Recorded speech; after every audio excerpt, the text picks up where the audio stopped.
আমি আসলে খুব গ্রেটফুল আজকে আমার যে এই যে আমাদের সাংবাদিক ভাইরা বিভিন্ন চ্যানেলের আপনারা এসেছেন কষ্ট করে। আমি আসলে গত মিটিংয়ে মানে ফুল কাউন্সিল মিটিংয়ের শেষ ছিল আমার শেষ মিটিং।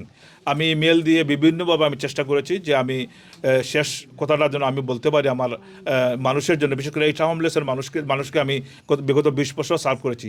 আমার লেন্সবাড়ির মানুষ যারা আমাকে নির্বাচিত না করলে 2002 সালে, আমি কিন্তু আমার মতো অনেক লোকই আছে, আমি কেউ চিনে না, কিন্তু আমি যে সুযোগটা তারা দিয়েছিলেন, বারবার সুযোগ দিয়েছেন তাদেরকে সার্ভ করার জন্য, কতটুকু করতে পেরেছি জানি না, কিন্তু আমি চেষ্টা করেছি এই টাউনলেসের বাসিন্দাদেরকে যতদিন ছিলাম আমি অনেস্টলি আমার যতটুকু ক্ষমতা আল্লাহ দিয়েছে ক্ষমতা দিয়ে মানুষকে সহযোগিতা করার, এবং আমি কতটুকু করতে পেরেছি জানি না, কিন্তু আমি শেষ সভাতে আমি চেয়েছিলাম এই কথাটা বলতে যে আমি তাদের কাছে কৃতজ্ঞ।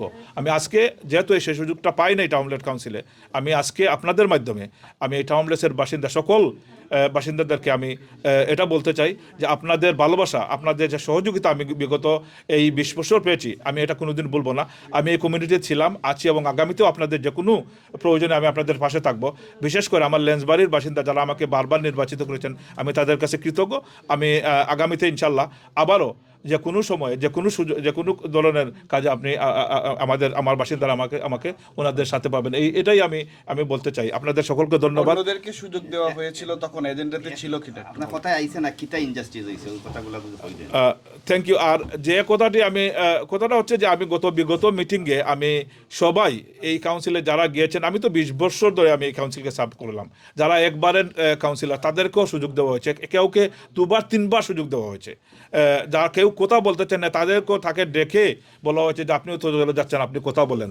কিন্তু আমি বারবার ইমেল দিয়ে আগে বলেছিলাম, তারপরে আমি হাত তুলেছি, তারপরে আমাকে এশিওর করেছেন আমার যে monitor head of democracy service, উনি আমাকে মানে পার্সোনালি এশিওর করেছেন যে লাস্টে 30 সেকেন্ড সবাইকে দেওয়া হবে, আমিও সুযোগ পাবো। কিন্তু এই সুযোগটা আপনাকে দেওয়া হয়নি। আপনারা দেখেছেন এটা ডাইরেক্টলি আমার দীর্ঘদিনের বন্ধু মেয়র সাহেব উনি ইন্টারভিউ করে আপনাদের স্পিকার সাহেবকে উনি বলেছেন আমাকে, লুতুর রহমান সাহেব, আপনারা তো দেখেছেন, লুতুর রহমান সাহেব, এটা তো আপনার ভিডিও ক্লিপে এসেছে, উনি মানে ইন্টারভিউ করতেছেন স্পিকারকে, উনি নির্দেশ দিচ্ছেন আমাকে কথা বলতে না দেওয়ার জন্য। এটা খুব খুব দুঃখজনক যে এই ধরনের আচরণ আমি ওনার কাছ থেকে আশা করিনি। তো আমি এটা আল্লাহর কাছে রেখে দিলাম, এবং আপনাদের কাছে, বিশেষ করে আমার এই টাউনলেসের বাসিন্দার কাছে আমি এটা বিচার দিলাম যে আপনারা এটা দেখবেন আর আমার জন্য দোয়া করবেন। আমি জন্য আপনাদের জন্য যে কোনো সময় আপনারা যে কোনো সহযোগিতা চাইলে যে কোনো ধরনের কাজে আমাকে ডাকবেন, ইনশাল্লাহ আপনারা সাথে পাবেন। কি কারণ হতে পারে আপনি মনে করেন না দেওয়ার কারণ সেটা উনি শুধু বলতে পারবো। আমি আসলে এখানে তো 30 সেকেন্ডে আর এমন কিছু বলার থাকে না, এটা একটা জেলাস। আমার সাথে তো ওনার মানে এই সম্পর্কটা অনেক দিন ধরেই উনি মনে করছে হয়তো আমাকে কথা বলতে না দিল, উনি একটা কিছু জয় করলো, উইন করলো, আমাকে শেষ আঘাতটা দিল, কষ্ট দিল, উনি এটাতেই আনন্দ পায়, উনি আমাকে আঘাতটা দিছে, এটা উনি আনন্দ নিয়েই থাকুক, আমি কষ্ট নিয়ে গেলাম। আমার জন্য দোয়া করবেন।